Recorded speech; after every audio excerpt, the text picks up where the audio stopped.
Você já disse essa frase hoje: "Deixa que eu faço, vai ser mais rápido".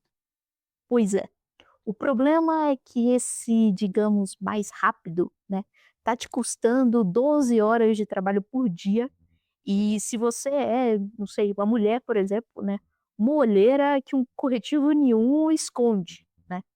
Você foi promovido ou promovida pela sua competência técnica.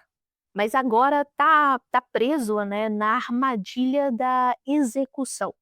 Você delega a tarefa, a pessoa entrega mais ou menos, né, e em vez de orientar, você toma o teclado na mão dela e decide que vai refazer tudo, seja na madrugada, seja no tempo livre aí que você teria, tá.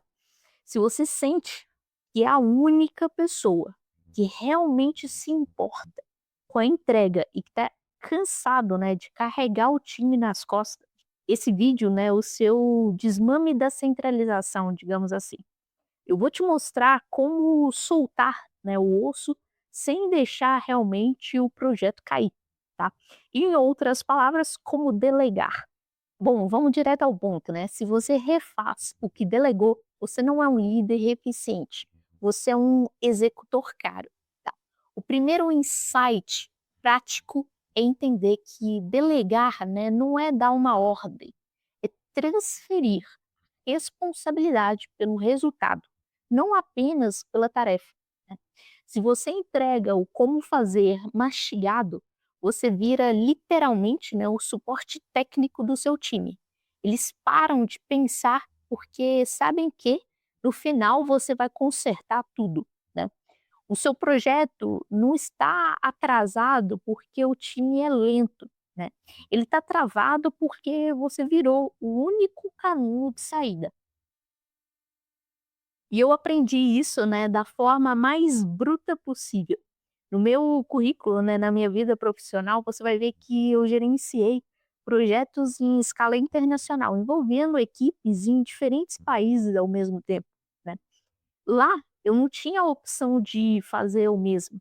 Eu estava lidando com fusos horários diferentes, culturas diferentes e uma barreira da distância física, né. Ou eu aprendia a delegar com clareza, né, ou o projeto ele colapsava, né, em uma questão de horas, né. Eu tive que substituir, né, o meu instinto de fazer, de executar, por processos, literalmente, de verificação, né. Foi ali que eu entendi que o segredo não é vigiar a pessoa, é cercar a tarefa de critérios que não deixam margem para o erro. Luiz, o que você quer dizer com isso, né? Eu vou dar aqui algumas estratégias para vocês. A primeira é o que eu chamo de definition of done, que seria o que é pronto, né? O maior erro ao delegar é ser vago, é ser aberto. Você pode dizer, por exemplo, faz esse relatório para mim, né? E na sua cabeça é um dashboard em Power BI, por exemplo. Mas na cabeça do seu analista que está ali te ouvindo, pode ser uma tabela de Excel feia. Mas em momento nenhum, quando você pediu, você especificou, entende? A dica prática é defina o critério de aceitação antes.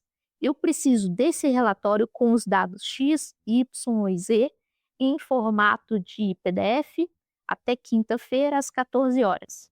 Se você não define o que é o pronto, né, o que que é a tarefa concluída, prepare-se, né, para ter um cemitério de revisões, né, para ter retrabalho ali. A estratégia número 2 é o checkpoint do meio do caminho. Não espere o dia da entrega para descobrir que deu ruim, tá? Isso é suicídio de cronograma, poderia assim dizer, né? Crie, né, o ponto de alinhamento, talvez 50%, por exemplo. Pergunte, né, fulano, me mostra o esqueleto do que você já fez, me mostra o rascunho, me mostra o que você já avançou. É aqui que você corrige a rota antes de ter realmente que refazer tudo do zero na, digamos, na última hora, tá? A estratégia número 3, delegar a autoridade, não só o fardo, não só o trabalho. Dê ao seu time o poder de decidir as pequenas coisas, né. Se eles precisarem te perguntar até a cor, da fonte do slide, você não delegou, você só terceirizou os dedos, né, digamos, o trabalho ali. Deixe claro, né, nessa parte aqui, a decisão é sua. Só me avisa se fugir, né, do orçamento, se fugir do combinado, se precisar de alguma ajuda. Isso mata, né, o monstro das microdecisões, que muitas vezes drena, né, a nossa energia como líder ou como gestores, né. E assim, um detalhe super importante que eu não posso deixar de comentar aqui nesse vídeo. Delegar é bem diferente de delargar. Só jogar o problema, a tarefa, que você não quer ou não gosta, ou não está conseguindo resolver e cobrar resultado, isso não é justo. E um outro detalhe, né, existe o momento adequado de delegar e você como líder precisa conseguir fazer a leitura desse momento, né. No modelo de liderança situacional, por exemplo, em alguns momentos, né, a equipe ela precisa mais, digamos, de direcionamento, né, de receber ordens, né, com uma direção. Em outros, de treinamento, né, de ser treinada para o que ela precisa fazer, tá. Em outros momentos de apoio, mais de estar ali como um apoio, e outros momentos aí sim de delegação. Então, desenvolva a sua habilidade como líder de identificar em que momento a sua equipe como um todo ou apenas um liderado ele está. Para você não começar a delegar no momento que na realidade você tem que treinar, ou no momento que você tem que dar a direção, entende? Bom, delegar dói no começo, porque a gente acha, né, que ninguém faz tão bem quanto a gente, né? E talvez ninguém faça mesmo, tá? Ninguém vai fazer igual você ou não vai fazer no nível que você faz no início, tá? Mas o seu papel agora não é ser a melhor pessoa na técnica, na execução, é ser literalmente o maestro ali da orquestra, né? Se você quer parar de apagar incêndio e começar a liderar de verdade, o primeiro passo é soltar esse osso e soltar esse vício da execução, né? E me conta, né, qual é a tarefa que você vai delegar hoje e não vai refazer, né? Comenta aqui embaixo nos comentários para a gente poder interagir.